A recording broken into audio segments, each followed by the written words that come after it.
People have asked me before, how come you guys don't have like a video opening with, Saints players and some good music and stuff like that? Give us money. Copyright stuff. Yeah, exactly. It's copyright stuff. You only have it's a 30-second intro, and then you have to get permission from the Saints or from the NFL or both to show Saints footage, and then to use anybody's music, you kind of have to get a I don't know, you have 30 seconds or 10 seconds of free music, and then you have to pay for the other 20 seconds. And yeah, I'm doing this for free, buddy. Unless we make this a what do they call it? I can't even remember the term now. It's not Pantheon. That shows you where my mind is. But if I would have people pay for this, subscribe to this thing and pay for this site or donate money, that's the only way you could do this. And I'm not doing that. I like it free. It's easy. It's less stressful. Getting sponsors and stuff like that, that's a lot harder. That can grow my thing, but I don't want to do that. I like doing what we're doing, I think Sean wanted to go to that point where he wanted to, get sponsors and get guests and really grow this podcast into something huge. It's going to have to be somebody who is more technically advanced than I am. With a lot of free time on his hands. Well, and over on the Bayou Blitz, we have had sponsors, that have demanded that we do live reads and then critique the way we do live reads and constantly changing and everything like that. And then they end up paying us literally 27 cents a piece. Yeah. You didn't hear wrong. 27 cents a piece, folks, per month. Yeah. Those are the corrupt criminal MFers through Arena Group. That's not, there are people who monetize their podcasts and people who do that kind of stuff, and all the power to you. That's great. You get studios, you get much better equipment than what we're fooling with and stuff like that. Where I am in my life right now, I don't want to commit that kind of time to it. I just don't have that kind of time to commit to it. So anyway, so Bob, the playoffs divisional round was this weekend. All the home teams won but one. The Rams pulled it out against the Bears. I'm going to tell you something. I just threw my arms up at that Bears game ending before the Rams won in overtime.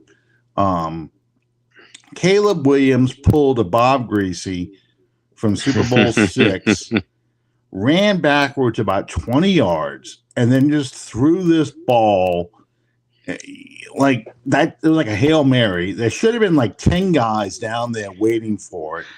Yeah. Nobody is except for the Bears receiver. I just threw my hands up. I'm like, if the probability of being able to do that, if there was a way to script it, that was like a Madden video game kind of situation. I'm just like, this is the bullshit is real. Just total bullshit. Yeah, because I'm still trying to figure out what that Rams defensive back was. Defensive backs. It was the cornerback with the under coverage and then the safety coming over the top. Right. I can't figure out what either one of them were doing. Did Caleb make a great athletic play? Yeah. But let's not pretend that there wasn't a lot of luck involved on the receiving end as well. Absolutely. There should have been like 10 guys back there to protect that end zone because that's what they needed to win. I kind of threw my arms up on that one. The only blowout of the weekend was really the Seahawks destroying the 49ers because they finally did to the 49ers what every team should have been doing to him, but didn't. Ignore their receivers, shut down Christian McCaffrey, and just tee off on Brock Purdy. And once they did that, the 49ers offense couldn't do anything. Yeah. And that undermanned defense just got worn down. Yeah. And I thought San Francisco still played good defense for the first 2 quarters. Considering, like you said, they were down to third stringers and practice squad guys, especially at linebacker. But yeah, they were just they were outmanned on both sides of the ball. You knew that you knew that the sands of that hourglass was gonna run out sooner rather than later. Absolutely. I mean, there was only so much you can do. It just they didn't have enough weapons on defense to keep that kind of pressure up, to keep Seattle, keep the game close enough that San Francisco could make a couple big plays. And the 49ers are just, quite frankly, short on weapons. I mean, you don't have, and this is not, woe's the 49ers. I mean, you still made it to the playoffs. It's just, that's why that game ended the way it did. Right. I really don't think anybody's... you and anytime something bad happens to the 49ers, you and I are inside, we're rejoicing. So. Oh yeah, I'm totally Jerry Seinfeld. Yeah, it's a shame. That's too bad. I mean, I'm not crying over that. I'm just pointing out, they finally did to the 49ers what a lot of teams should have been doing to them. But the AFC games were interesting. A lot of mistakes in both games. My dad was watching the Texans and the Patriots game, and he's like, neither one of these teams should be in the playoffs. Too many turnovers. This is horrible. And he's right. I mean,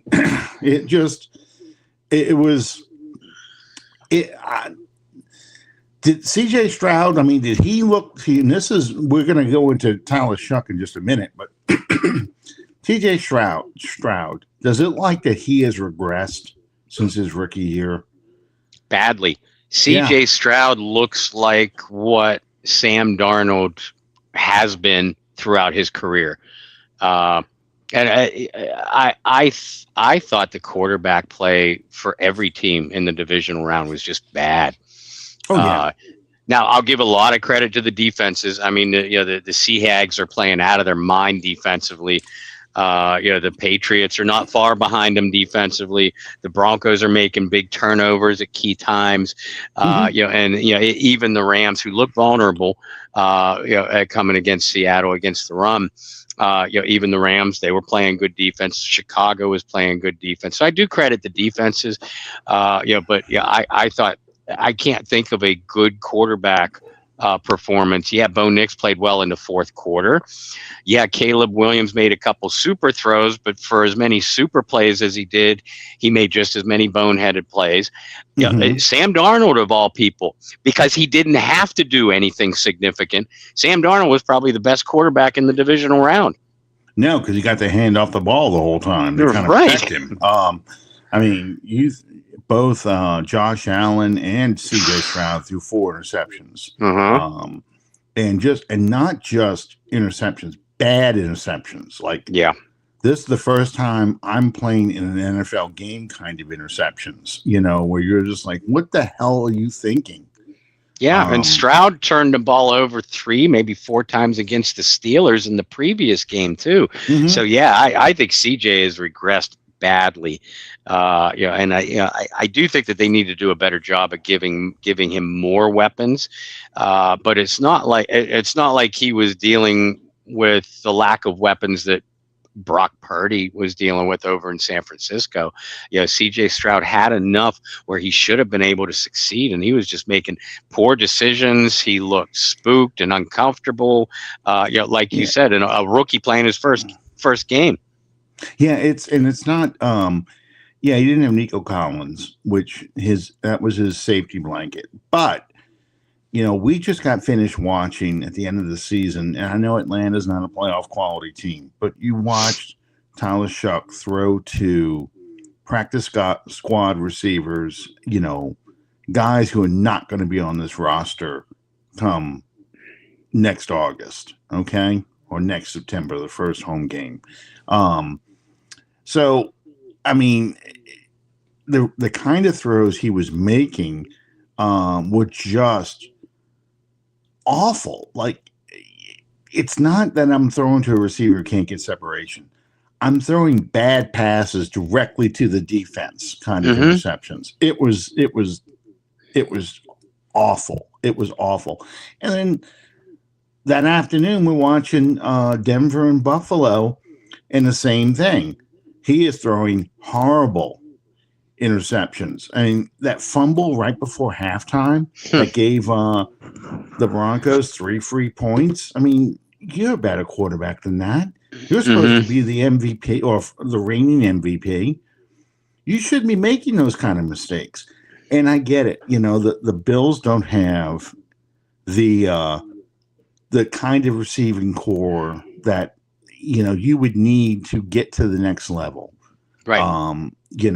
Relying on Brandon Cooks at a critical juncture in the game pretty much shows and you just traded for him.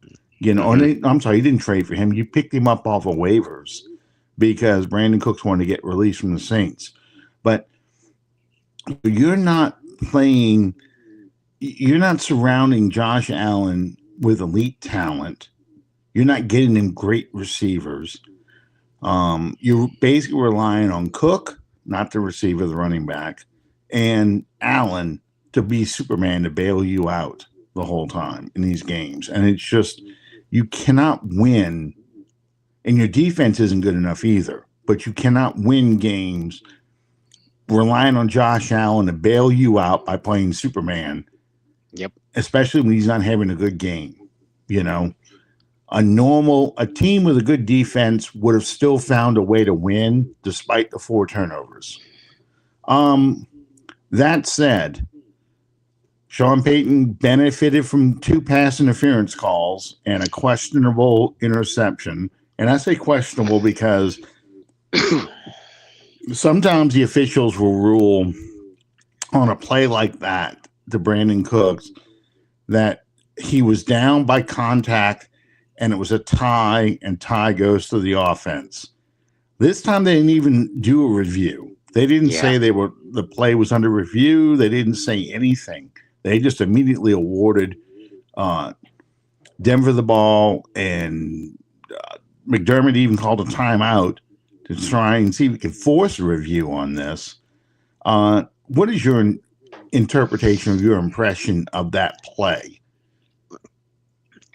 Like you said, and I watching it live, I thought that Cooks was going to be awarded the reception because so many times, 99% of the time, the ball will go to the offensive player on simultaneous possession, and every official, every Goodell mouthpiece in the booth will all say those exact words.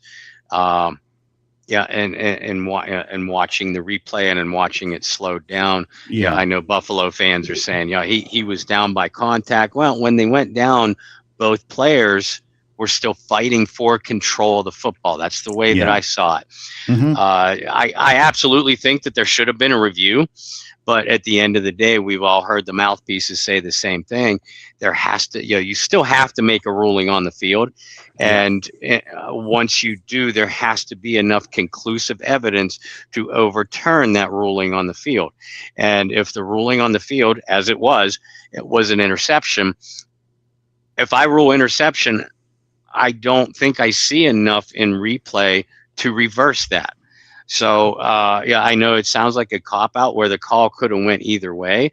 I don't blame the officials for that one, though. I mean, it's a bam play. The only way I blame the officials is that you should have, at least for television sake and argument's sake, should have taken a look. Even if we both concur, there's probably not enough to reverse it. At least at least make it look like you care a little. Mm-hmm.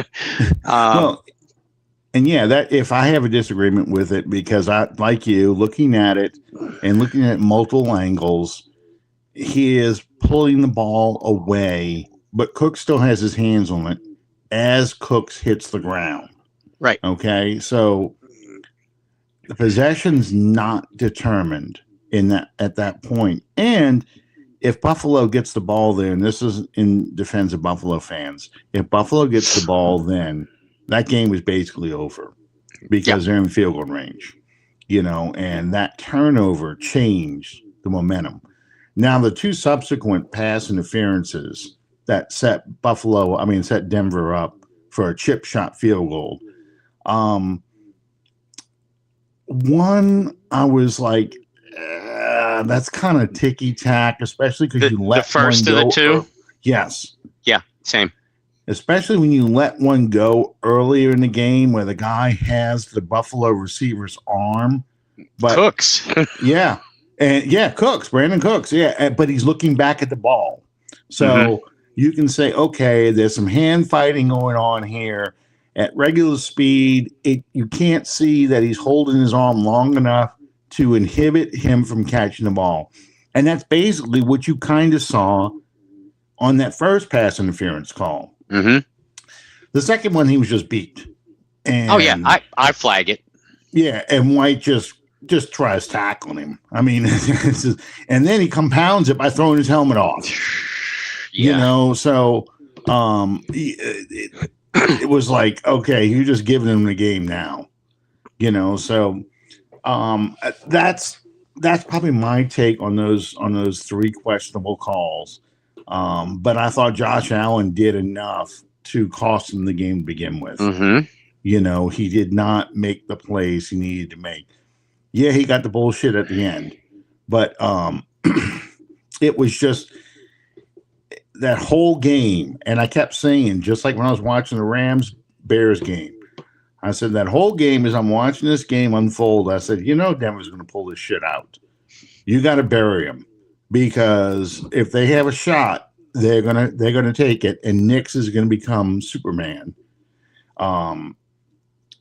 And they also did what Jacksonville failed to do. They ran the ball on Buffalo. Right. Now Buffalo ran the ball in Denver. Yeah. So that was a good thing for them, but they ran the ball because they knew that was the worst rushing defense in the playoffs. Then, to no one's surprise, really, except for maybe the talking heads in the media, Sean McDermott got fired after that game. Is that firing justified? Yeah, I think it is. Because some people that don't believe it was justified will combat it with, the Bills have won X consecutive division to AFC East title. Yeah, AFC East. Look at the rest of that division until the Patriots resurgence this year. They'll say, Josh Allen didn't have enough talent. All right. Who in most organizations, who's responsible for putting these teams together and for developing these teams? The coach and coaching staff didn't do a good enough job. And we just got done talking about the Tre'Davious White penalty, after the pass interference. That is a mark of an undisciplined play, yes. But that's pretty consistent from what we've seen out of Buffalo in the playoffs. The two late fourth quarter breakdowns against Kansas City and their litany of losses against the Chiefs. Lack of discipline in the secondary. McDermott's a defensive coach, remember. Yeah. Dennis Allen does that kind of stuff. Dennis Allen's teams did do this kind of stuff. Not on that level, but you know what I mean. And people were saying, myself included, he's a defensive coach, and you see breakdowns like this. That was the last straw that Dennis Allen was holding on to. And people like to bring up the Marty Schottenheimer incidents. where he was fired in San Diego. Well, you and I know that basically happened to Schottenheimer 3 times. Got fired in Cleveland after a playoff performance. 1 year following the number 1 seed and getting upset in the playoffs in Kansas City, he's fired. And then we've heard, I don't know how many times this offseason about what happened to him in San Diego. I wouldn't even put McDermott in that category. I wouldn't either. Yeah, I think Schottenheimer is heads and shoulders a better coach. McDermott doesn't get to those spots without Josh Allen. Marty Schottenheimer had a team. And I think if you're Buffalo, you say, okay, we've had our chances in the playoffs. Everybody wanted to crown us this year because there's no Patrick Mahomes, there's no Joe Burrow, there's no Lamar Jackson. Those 3 are the excuses that we have used in past years. Those excuses are gone. We lost this game, and it starts with you're not going to get rid of the quarterback. So, what do you do then? Quarterback or coach has to go. It ain't going to be the quarterback. You had to make a move with the coach. Yeah, to me, it was the defense. I just said it was the worst rush defense in the NFL, in the playoffs, of the NFL teams in the playoffs. You have to, that's your forte. If there's anything that should be a strength of that team, it should be a defensive-minded team that shuts down the run, covers the pass well, gets turnovers and stuff. What Denver's doing essentially for Sean Payton. Sean Payton's an offensive-minded coach, but he's got his defense that's carrying him enough so that Bo Nix can make plays. Mm-hmm. That's what Josh Allen really needed. He needed a defense that could make the plays and carry them and keep them in position that Josh Allen can pull a miracle out of his hat. The Bears won that way. And McDermott has had the heat on him for a couple years now.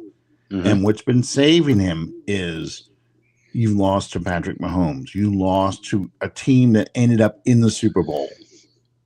So you know that this is I lost to a good team. I didn't lose to a bad team. And maybe the Broncos do make it to the Super Bowl. That's one of the reasons why I got Super Bowl 12 on behind us. Yeah, that's not Elway. That's Craig Morton. I was going to say, of all the Broncos Super Bowls, you had to put that one on. Yeah, I'm kind of going in order right now. I watched Super Bowls 3, 4, and 5, and 6, and 7. So I watched 10 the other day. So I've seen 11 plenty of times. I kind of skipped 11 here. So I'm on to 12 now. And it is true. The knock on Super Bowls, the early Super Bowls of the 70s and stuff, well, they were pretty boring. These are pretty boring. The 72 Dolphins Super Bowl, my God. Yeah. That is, unless you like really good defense, that's an incredibly boring game because the Dolphins just going to run the ball. They're going to run, mm-hmm. They're going to run, they're going to run. And that's what the Redskins were trying to do. Mm-hmm. All the points were really scored in the first half. I mean, it was just the rest of it was the Dolphins defense was like a damn boa constrictor. Okay, the Chargers just hired Mike McDaniel as their offensive coordinator. Interesting. And they haven't. Okay. That's interesting. I didn't think Harbaugh. That sounds like a Spanos decision.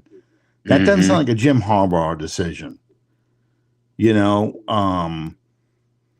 Okay, that just flashed up on my little screen just a minute ago. But anyway, going back to McDermott and stuff. So the thing with McDermott was he was on the hot seat before. So this was the final straw. You've now got rid of your excuses. You need to get to at least the AFC Championship and see what you do. You didn't even get the number 1 seed this year. Mm-hmm. The Patriots got it. That was another thing that was kind of another nail in his coffin. Yeah. You needed to get the number 1 seed, host throughout the playoffs, make everybody go through Buffalo and see what happens. No, you're a wild card team where all your games are on the road. Yeah, that's why McDermott wasn't going to make it. I still think Joe Brady is the guy who has the inside track of being their new head coach. He was a hot coordinator last year, took his name out of the running, mainly because he didn't want to go to the Saints, but took his name out of the running last year. I do not hear his name come up this year. Not once. It's weird. Any of these openings. So that's why I think that they're going to they fired McDermott, making him the 10th head coaching opening out there, with the idea that, we might just tap somebody in the inside. Now, they're going to have to go through the Rooney Rule, and they're going to have to go through all the charade of, we got to go and interview a few coaches, but I just feel like they're going to promote from within, because here you get an offensive coordinator. You know what this offense can do. Josh Allen likes this guy. You've kind of taken care of your star. And then we'll just have to get somebody to fix the defense, like Dennis Allen fixed the Bears defense. Mm-hmm. So I think that's where Buffalo's kind of going with this. So I agree with you. It's nothing like the Marty Schottenheimer situation.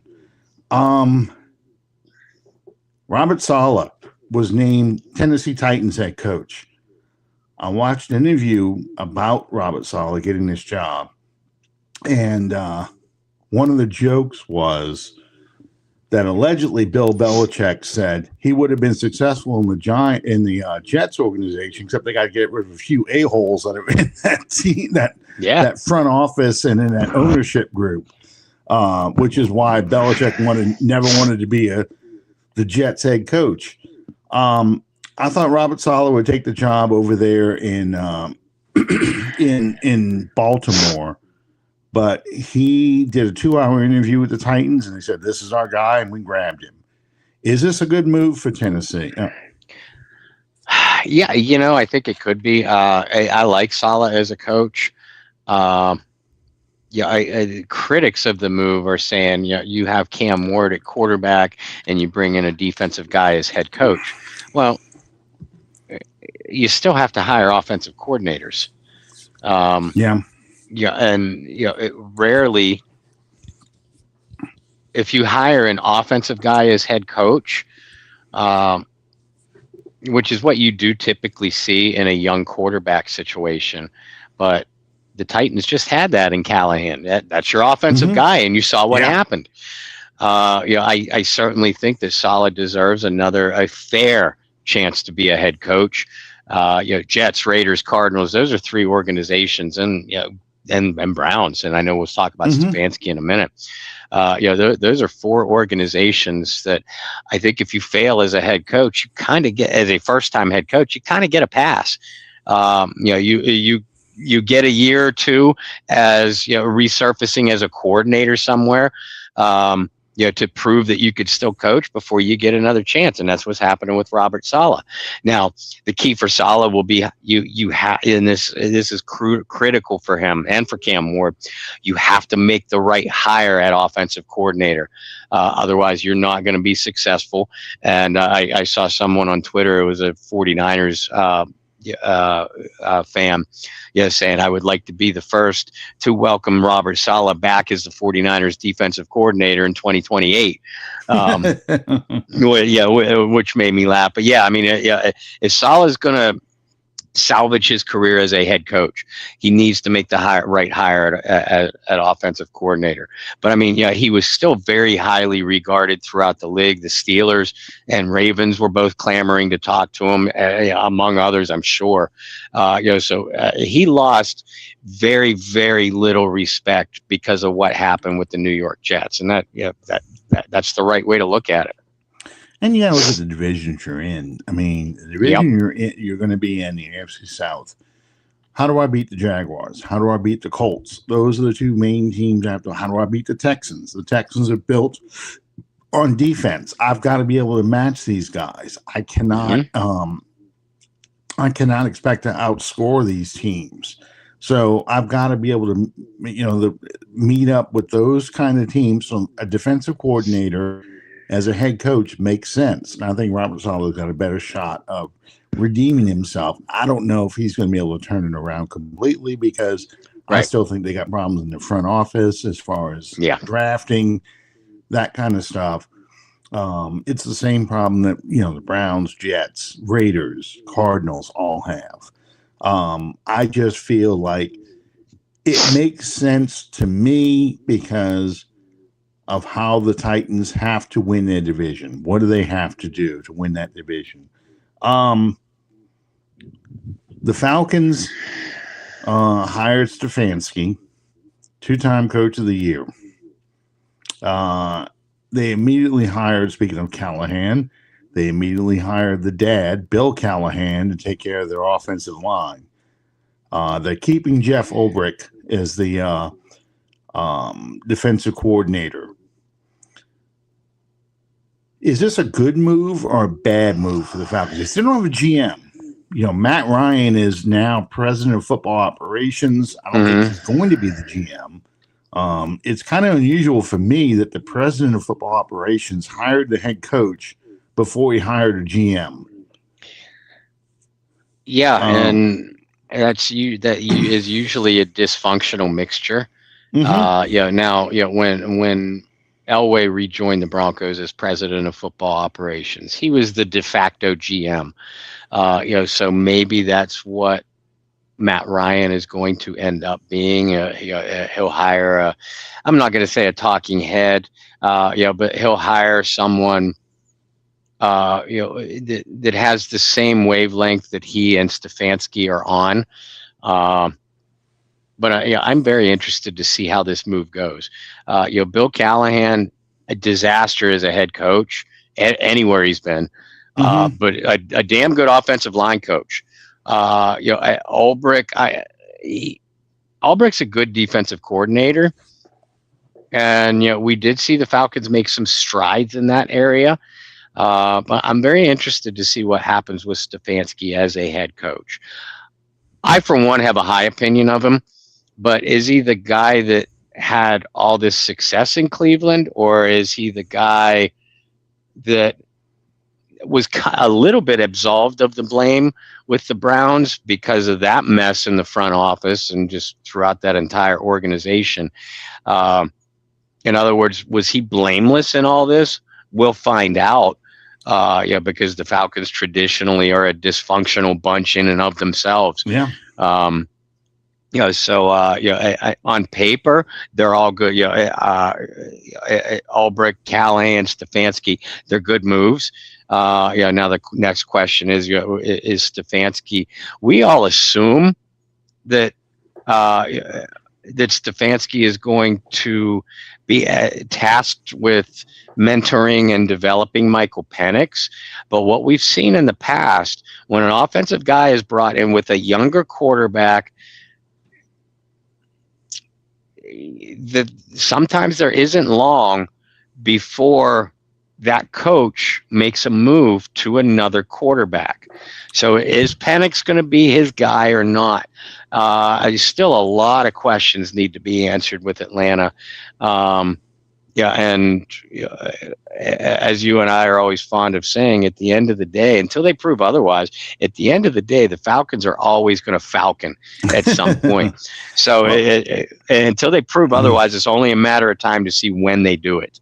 Well, Stefanski was part of the brain trust that decided we needed an adult in the room, so they shipped Baker off, and they went after and spent all that money on Deshaun Watson.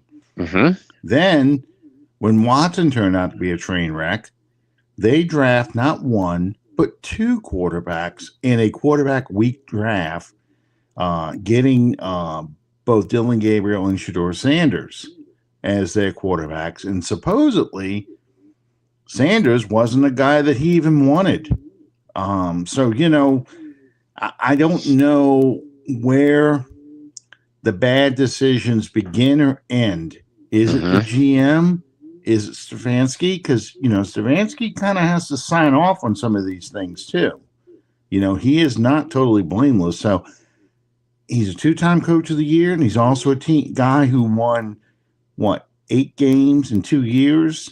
So I'm kind of, my thing is, he may be one of those guys that's a better coordinator than a head coach, and he won 2-time coach of the year because he had players that kind of bailed his ass out. So I don't know where this is going to go. When we mentioned Mike McDaniel earlier, Mike McDaniel is somebody I feel like is a better coordinator than he is a head coach. No doubt. And I think he could help the Chargers. I think the Chargers' problem was health this past year. I don't think it was coaching. I don't think it was the players. I just think their offensive line got shot to hell. I mean, you lost both your tackles, and you made a trade for Penning, and Penning turned out to be exactly what we saw here. So then it was kind of like, I don't even want this guy on the field anymore. So it's just, I'm not worried about the Falcons. I'd have been more worried that they got somebody like Jim Harbaugh, or if they would have got a Sean McDermott over there, someone who has a proven track record of being a successful head coach. And just such a strong personality. Yes, strong personality and obvious leader, because Stefanski also like a guy who was totally disinterested in doing anything. Yeah. He just looked, I mean, I never watched him say anything. I've never seen him, show any emotion on the sidelines. He was kind of like this guy, like, God, just get me the hell out of here face the whole time.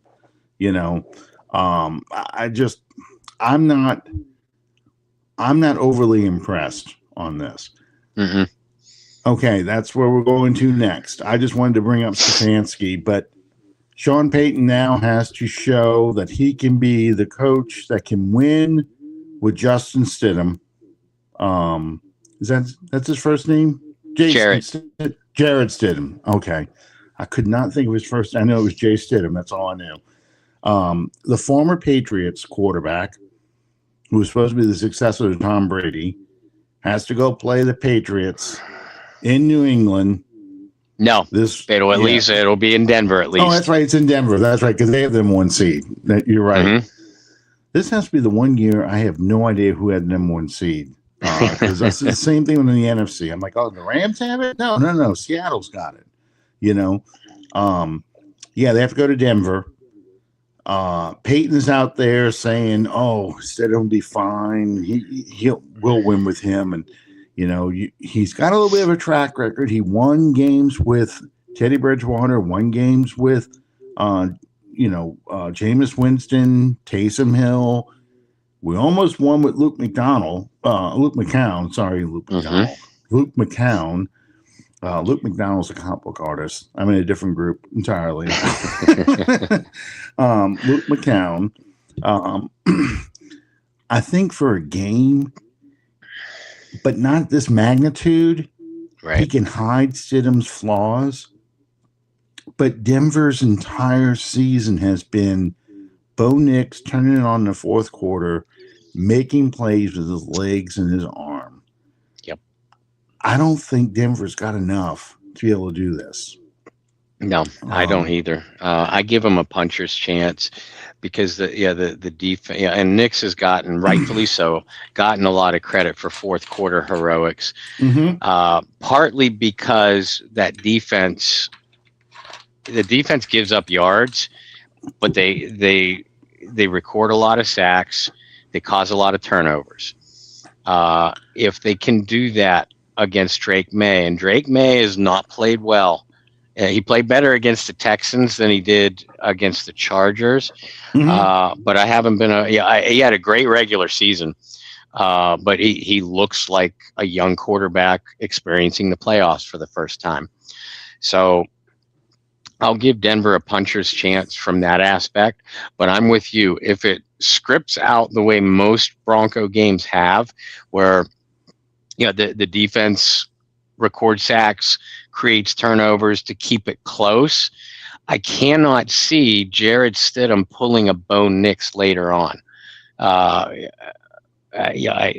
There's a reason why Jared Stidham has never really gotten a starting shot in the NFL.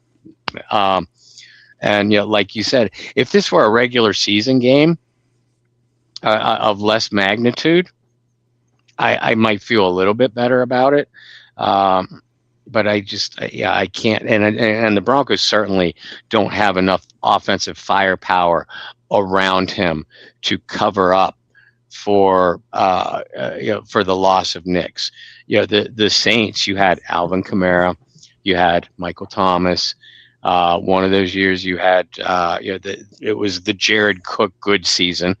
Emmanuel Sanders, I think, was a factor in there.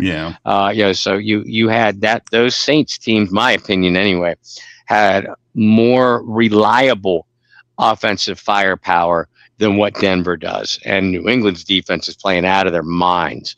I could frankly see this getting ugly. I'm rooting for the Broncos. I give them, like I said before, I give them a puncher's chance, but I can't see them coming out on top of this one. It's hard because there was a comment earlier. Someone asked, has a backup quarterback gone on to lead his team to the Super Bowl when the starter got knocked out during the playoffs? That's a lot harder. Obviously, Nick Foles is the most recent example of a backup taking over late in the season. But Hostetler with Sims. Hostetler with Phil Sims, Nick, and Vince Ferragamo for Pat Hayden and the Rams back in the late 70s. But it's just, you can even go as far back as Super Bowl III, and Johnny Unitas tears a muscle in his arm, so he's out, and you have Earl Morrall become league MVP, but that was over the entire season. That wasn't like Unitas got hurt in the playoffs.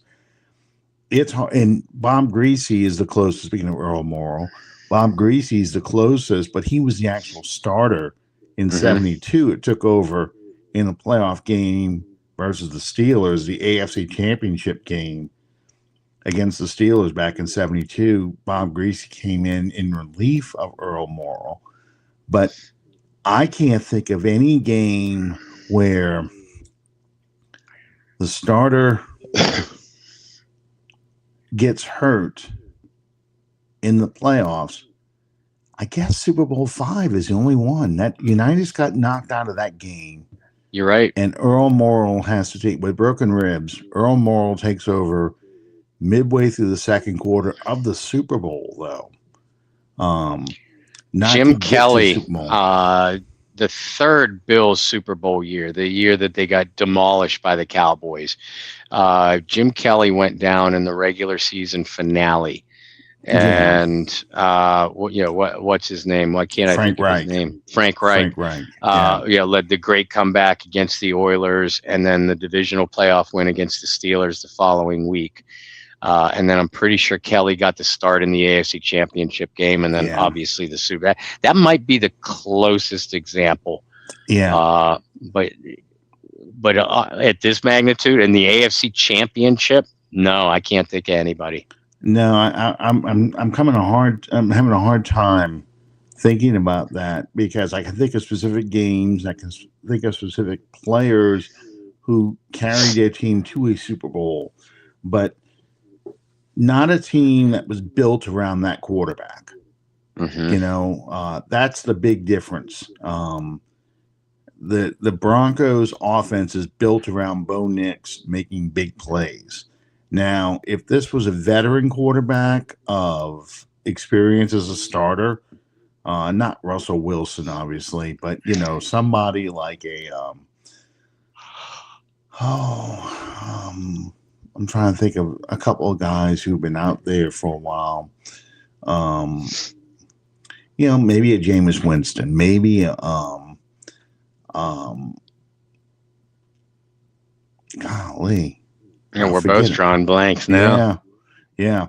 But it's hard because we're in a transition year because all the old starters are gone.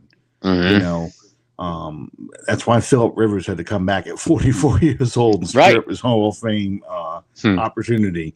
But there were teams back in the day where they had a veteran backup like a Frank Reich, who probably could start most games, a Steve Berline, someone like that who could start most games for you as a franchise. Chris Chandler, those kind of guys. You just don't have that. In this game here, they knock Craig Morton out or they bench him because he was so bad. And Norris Weiss comes in as a starter for a while because he could run. But, Danny White was backing up Roger Staubach back then. So, you had a veteran quarterback that could eventually take over. Steve Young for Joe Montana. You feel a lot better about a guy like, Stidham. I don't see it. I mean, I think Denver's, if they can get the turnovers, Denver might be able to pull a game out. But, man, Super Bowl week, 2 weeks prepare. I can't see, unless, say, for the sake of argument, Seattle's the one that wins. I just can't see Seattle with 2 weeks prepare being upset by Stidham. I just don't see it. It's just not going to happen. So that kind of leads to the last thing about the playoffs and stuff we were going to talk about. Who do you think is going to be the representatives of the Super Bowl? Patriots, Broncos? I'm rooting for Denver, but I think it's going to. I think it's going to be New England. I'm in the same boat. I'm pulling for Denver, but I think it's New England as well. I think if Bo Nix was there, Denver wins, and Sean Payton gets to go against history, be the first head coach to bring two different teams to Super Bowl and win with both of them. No head coach has ever done that. Nope. Not Don Shula, not Bill Parcells, not let me think of some other guys not Mike Holmgren. Andy Reid, Dan Reeves. Dan Reeves never won any. Poor guy. Right. None of those guys. Well, that was another one. Bud Grant, he's in good company. Bud Grant, Marv Levy, guys who've been to multiple Super Bowls and never won. It's hard to do that. Hostetler took, somebody's asked about Hostetler. Hostetler took over during the season, though. He didn't. Phil Simms wasn't knocked out during the playoffs. So it was like week 11, game 11, game 12, something like that. So it was down the stretch. Because I remember that Monday night game. Giants and 49ers were undefeated. 49ers won. Simms was almost got into a brawl with Ronnie Lott. And then Simms went down like the following week or something like that. So it was down the stretch, but it was during the regular season. Aside from the big comeback from the Bills, and there's something else important about this date in history. Aside from the comeback from the Bills, that was the same week or same weekend, same day as the Saints-Eagles playoff game. Because I was watching the Buffalo Houston game, and we left to go to the Saints game. And my wife at the time, she was my girlfriend, says to me, God, I hope the Saints don't build a big lead and the Eagles come back. I'm like, do not speak that into existence. Well, it happened. So. And you married Debbie anyway. Well, she married me despite me being a friggin' lunatic at that game where I'm looking for an Eagles. That was I've said this many times. That was the closest I ever came to thinking about killing another human being leaving a game. Because all I needed was some Eagles fan to talk shit to me, and that person was not going home when I was going to jail. Because we had seats in the end zone where all that shit happened. The Bobby Hebert safety, the Hail Mary, the pick six, the Eric Allen returned, all that happened in that end zone in front of us, and I was just like losing my mind because I felt like we were never going to win ever in the playoff game, because that was Moore's best team that went to the playoffs, and you're up, what was it, 24-7 or something like that, in fourth quarter. This is our game. We're going to win this game, and it just all went to shit. And yeah, the other thing about this date is this date in history was the end of the three-peat. Speaking of the 1990 Giants and Hostetler, there's a guy I follow on Twitter, Kevin Gallagher. He's been posting a lot of this date in history. So a lot of Super Bowls happened last week and this week on these days. And now we're getting to NFC Championship games, AFC Championship games, because it is it's now a 16-game season for a lot of these games. So we should be coming up pretty soon to the drive and the fumble and those kind of things. In fact, I think the fumble just happened a couple days ago in this date in history. The drive did too. It did it? Okay, yeah. I just must have missed that one, but yeah. Yeah, because I would always take the Christmas tree down, and I can remember Buffalo, Cleveland, and that must have been a divisional game. Watching that game, the one where BB gets flipped over and lands on his head, so I remember those things. I'm like, that man is dead. Oh no, he just popped up. He's fine. I'm like, oh my God, he just bounced off your head. But yeah. And you're right. Stidham hasn't thrown a meaningful pass in 2 years, so it's going to be a tough game for him. They got to run the ball and run the ball a lot. I just don't know how to win that game. So I'm with you. I think if the Patriots are going to win this, and that means the evil empire is dead. The Imperial Empire is dead, but the First Order has now arisen. So we've got the First Order with the Patriots. The other thing about this date in history, this day in history. Oh, I didn't finish the thing about the hospital in the 1990. So anyway, it was Gary Reason's fake punt happened today, and then the hit that ended the three-peat where Marshall gets off the ground, and not Wilbur Marshall, but it's another Marshall. I just Leonard his first. Leonard Marshall, thank you. Gets up off the ground and just kills Montana. Puts his helmet right between his shoulder blades and buries him. And I just got finished showing on Saturday to my son. Let me show you the other hit on Montana that the Giants did that took him out of the game. 1986 playoff game where Jim Burt catches Montana under the armpit right here and drives him to that painted concrete at the Meadowlands. And Montana's out cold. Yeah. It took him a while for him to sit up. And then when he's walking off the field, they got both people holding him steady because he is just like totally wobbling and has no idea where he is. And I was telling about the Saturday Night Live skit later that year where Montana was the host, and not Norm Macdonald. Who was the guy who played the subliminal guy on Saturday Night Live? Do you remember?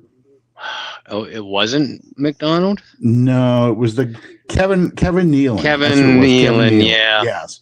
Kevin Nealon was doing an imitation of Brent Musburger, and he's interviewing Joe Montana, and he shows the hit, and he says, Joe, what was going through your mind at this moment? And he says, well, not a whole heck of a lot, because I don't remember anything. And he says, you can see this here on CBS. He just kept and they kept showing the hit over and over and over again. It was hilarious. Yeah, that's an old Saturday Night Live skit. And I just remember Kevin Nealon doing a great imitation of Brent Musburger the whole time. But also this date in history is the no call. Yeah, I know. So somebody posted it, and it's in my memories too. Somebody posted in their memories off of Facebook the shot of the crowd in Champion Square. And as I recaptured it, I said, these are all the people waiting outside to have a discussion with Bill Vinovich about that no call. because, yeah, I can't believe that was 8 years ago today. Yeah. Or, it just, I'll never get over that. Nope. I'll never get over that. So, and we've just dealt with a bunch of other bad memories. I think Saturday was, the 49ers game with the catch 3, as they call it. Then it was the Sunday, I think, was the Minneapolis Miracle. And then Beast Quake was this weekend as well. So I'm like, God, this was just like a horrible weekend of playoff games. The Saints, I think either the 22nd or the 23rd maybe is the NFC Championship game from 2009. So that's a good one. It's going to come up, that Vikings one. So, but yeah, it's fun seeing these things pop up, and that's not fun, but the other stuff is. So Seattle and the Rams, who do you think is going to win that game? I haven't seen the weather forecast for Pacific Northwest on that day yet, but if they get decent weather, I think the Rams come out of it. Wow. Two things worry me. As far as the Rams' perspective goes, that run defense of LA's has not been good through 2 games. Shame on the Bears for getting away from the run early in the second half, because they were rolling LA. And we know, even with Zach Charbonnet out, we know that they can run the ball with Kenneth Walker. 150 something yards, I think, last week. Matthew Stafford does not throw well in bad weather. That is documented. No. Never, ever has. So if they get decent weather, I think the Rams pull this one out. I think Sam Darnold becomes Sam Darnold again. I know that's a lot of ifs, but LA was my pick, NFC pick coming into prediction, not rooting interest. Yeah. LA was my NFC pick coming into the playoffs, and I'm sticking by it. I just feel like Seattle in that stadium, that defense, and it's because Stafford does not look great. I mean, he was on an MVP trajectory by midseason. I think it kind of fell off for him somewhere around that. Not long after he played the Saints, it seems to have fallen off because he has not looked good. That Rams defense, run defense, has been awful. They managed to get some lucky picks or some good turnovers, but their entire offense seems to, at least their passing offense, seems to go through Puka Nacua. And if you can take Nacua away and put pressure on Stafford's going to make the mistakes like he did in Detroit. So I'm going with Seattle. That means we get a rematch of Seattle and New England in Levi Stadium this year. I'm not really looking forward to a Super Bowl like that. No. No. Buffalo was probably my rooting team, only because I wanted to see Josh Allen go. That's kind of fallen by the wayside. I had a couple other players, other teams I liked better in the playoffs, and they all lost, obviously. So I'm in this frame of mind where it's like, yeah, Sean Payton going would have been interesting to see Payton go against McVay.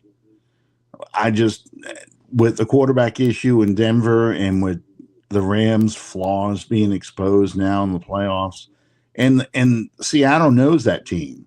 Seattle's played them twice already. They beat the hell out of them the last time. I just feel like Seattle's they're destined to win. And unfortunately, I think they're destined to win it all. Just because that defense is playing so well. They really are.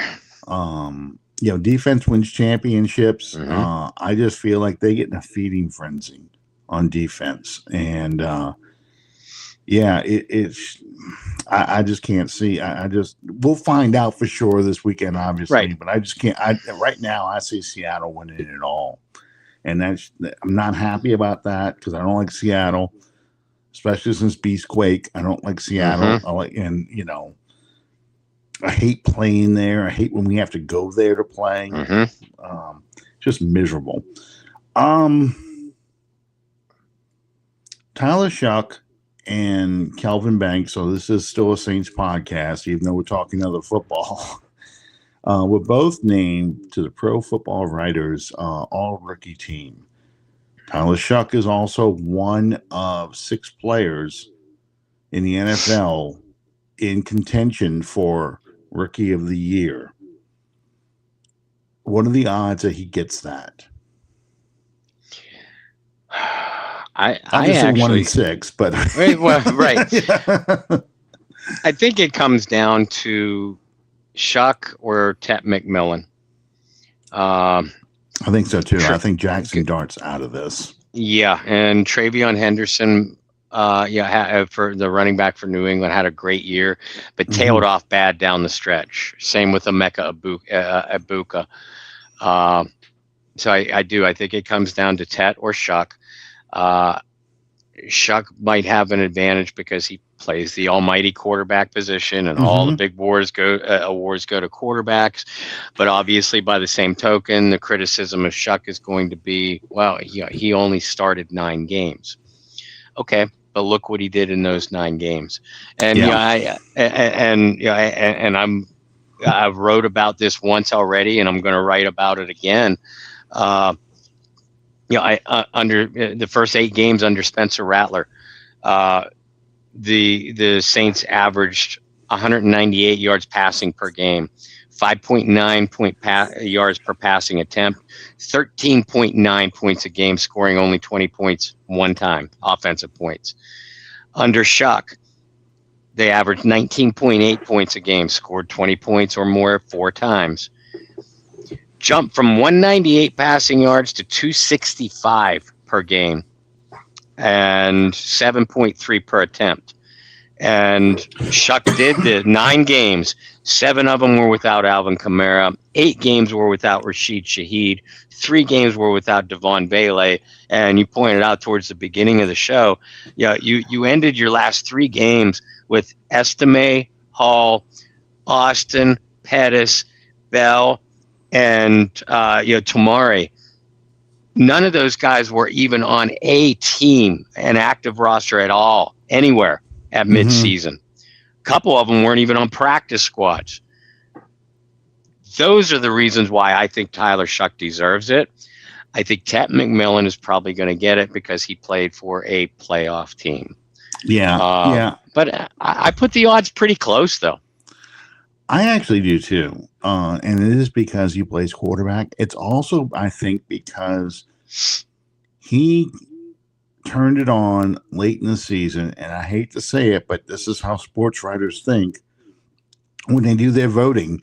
It's what I remember most recently. Yeah. And I think that works against Tet McMillian because even though Tet McMillian played the whole season, Carolina backed into the playoffs. Tet McMillian was not a major reason they went to the playoffs. You look at who was offensive player of the week, who was offensive player of the month, who was offensive player, most valuable player in a game, at least, and you look at the Saints and those stats, the 3rd down conversion, that's the number I just keep hammering. Yeah. They went from the bottom of 3rd down conversions to near the top, and he was converting 3rd and 7, 3rd and 12, scoring 5 of the 7 touchdowns I think he threw, or 5 of the 10 touchdowns he threw on 3rd and long. I think those kind of numbers, because he was doing it at the end of the year, are going to stick in the voters' minds when they go to make the vote. If Tet McMillian would have had, I don't know, a Randy Moss kind of game, like Randy Moss had against Dallas on Thanksgiving Day when the whole nation is watching, he scored 3 touchdowns, over 100 yards receiving, then I'm like, okay, there's just no way you're going to beat a guy like that because that's the game everybody's going to remember. Right. The Saints didn't get much national television coverage, but at the same time, the Carolina Panthers, it's not like they got these huge games. So I agree with you. I think he's got a great shot of doing it. I just don't know if it's going to be enough. Regardless, Shough has now been also on kind of this podcast touring thing. Maybe that's a guy we can bring on the show. Maybe we'll have to reach out to Tyler Shough one time and get him on the show. But I watched him on Teron Armstead's. That was about an hour interview. Really, really, really impressed, and I can see why the Saints picked him. If he interviewed with the coaches the same way he interviewed with Teron Armstead, I can see why Moore and the offensive staff liked him, because that show, he was talking about, for example, his offensive line and what he liked about his offensive line. And he says, here, I go and make boneheaded decisions and give up some sacks. So they make the guy that Fuaga's blocking player of the week. And it's like, it's not Fuaga's fault. It's my fault. I'm the one that screwed up, you know? And it was just so refreshing to hear a guy talk that way. And he wasn't giving pat answers. He was saying, look, you know, I've only played 8 games. I got a lot of growing to do. I mean, I think I can see my growth from game to game, but it's not enough. I need to do more. And, you know, he talked about getting with Drew because he wanted to talk about Drew coming to New Orleans and what happened then, because he looked at his 7 years of college like Drew 4 years or 5 years in San Diego with the Chargers. And he says, you know, I became a better quarterback my last year in college. You became a better quarterback your last 2 years in San Diego. And he said he sat with Drew for an hour and talked about these things. And it's just very mature, incredible interview. Just a good thing. Yeah, the Saints haven't drafted a guard. Yeah, they haven't drafted a pure guard. Well, it's hard. Yeah, if you're thinking of Saldivari. Yeah. I was going to say, if you're thinking of Carl Nix was a tackle at Nebraska, and they moved him over to guard. So yeah, I'm getting guards in free agency. I'm throwing the big money at guards in free agency, not screwing around. I'm getting a guard from Buffalo. I might be getting a guard from Minnesota or someone like that. You know, I'm not screwing around with the draft anymore. Yeah, he's going to be. I think Tyler Shough is going to be on Radio Row during Super Bowl week. I think he will. I think he'd be a must interview during Super Bowl week. So, yeah, I was totally impressed. If you guys haven't checked out Teron Armstead's podcast, it's on YouTube. No, I love it. It was it's a good podcast. He really, you know, Teron says, man, I love the way you talk. That's it. I'm coming back. I'm coming back. And he's like, oh, come on, you know. And he says, you're not that old. He's like, it's not my age, man. I can't. My back is shot. I'm looking at his pinky, and this pinky here is like bent down. And I'm like, yeah, that's what happens to offensive linemen. You know, you're blocking with your hands open. One of those fingers gets stuck out there, and it gets bent. I mean, you've seen Brian Baldinger's hands. He can't do this, you know. His hands. He's got one that comes down this way, one that turns that way. You remember Robin Cole, the linebacker for the Steelers in the late 70s and early 80s? I don't know if I've ever told you this. He, when I worked at the Jared in Bethel Park, a little bit south of Pittsburgh for several years, he was actually a fairly regular customer of mine. I have a couple pictures of him. He autographed one of them for me. But anyway, his hands, first of all, humongous hands. Oh, yeah. But they are because his fingers and wrists have been broken so many times that it's like a giant version of an eagle's talon, because it's just so It looks like a giant claw, and he can't do much with it. He admits that it's kind of freaky. I've seen, Concrete Charlie, Chuck Bednarik. Yeah, I've seen his hands and what his fingers look like because he was a center and a middle linebacker. It's funny that you mentioned Cole because so Terry Bradshaw's brother used to live next door to my cousins in Hammond, Louisiana. Well, Bradshaw would come down there every so often around Christmas. Well, not around Christmas time, but around late summer, Easter, some holidays like that, when there's obviously it's no football season going on, and he would visit his brother and stuff like that. Well, I have a picture and I'm not allowed to post it because my cousin hates the way she looks in it. But I have a picture of my cousin and Terry Bradshaw together, clearly taken from a Polaroid, the Instamatic camera. You push the button and the thing spits out. So, I've got it. I've got a copy of it. But she hates the picture. She's like, oh my God, don't ever put that picture back up there again. Because she's about 12, But Terry Bradshaw during his playing days. So I used to go, you got to tell me when he's coming in town. Because my dream was to catch a pass from Terry Bradshaw. Just one pass. And I was going to do Lynn Swan's levitating leap when I caught it, because you don't know how many jeans and pants, the knees I tore up trying to imitate that catch.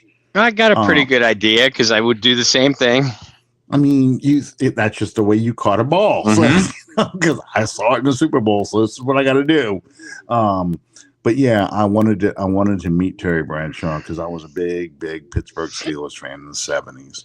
I mean, either a Steelers fan or a Cowboys fan or a Raiders fan, back then. I mean, it was one of those teams. Those were the great teams. Yeah, I love the Saints, but I knew we weren't on that level. Nobody was on that level.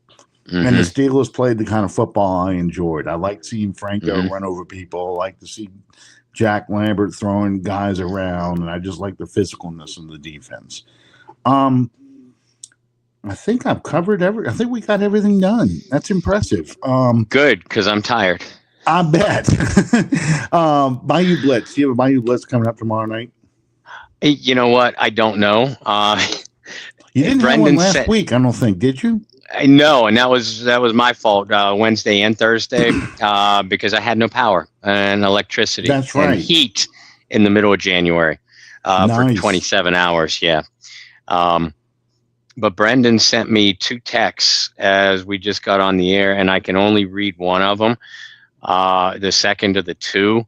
So I have a feeling he's asking me to move the show. We will keep you guys posted. We will have a show this week. Alan, I know we were talking about you jumping on with us last week, and then I had to move stuff around. Are you free to join us? We plan on we were doing defense recap last week, I think. And we're going to do offense this week. Either that, I'm going to have to go back and watch my own show. Either that, or we did offense last week and defense. We're going to do a recap of one of the 2 sides of the ball this week. Sure. And if it's not tomorrow night, I should be able to join you if it's Thursday night. Tomorrow night, my thorough command of completely useless information is in high demand because there's a trivia contest we're going to in a bar, and it's on the Marvel universe. Oh, you got to go. Yeah. Yeah. I'm the ace in the hole. Unfortunately, most of it's going to be, it sounds like it's going to be the Marvel Cinematic Universe, which I'm not as well versed on. It's going to throw me for a second because I'm going to be like, okay, the comic books are it's called this in the comics. So, right.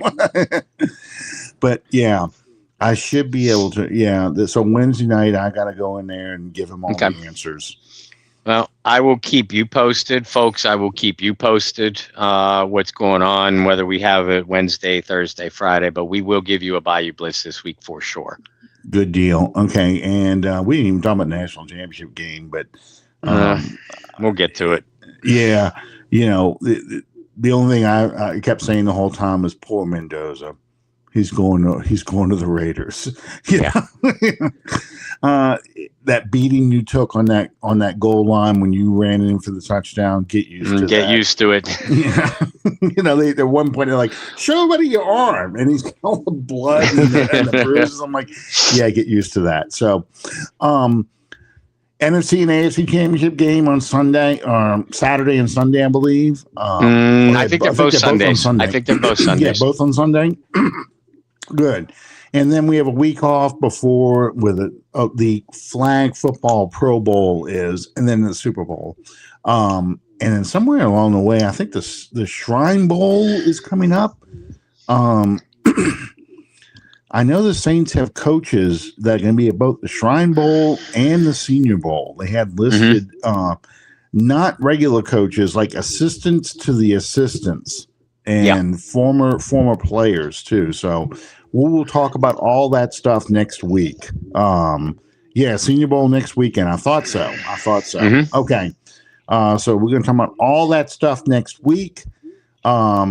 After the NFC and AFC Championship games, when we don't have any news. Until then, Bayou Blitz probably Thursday night.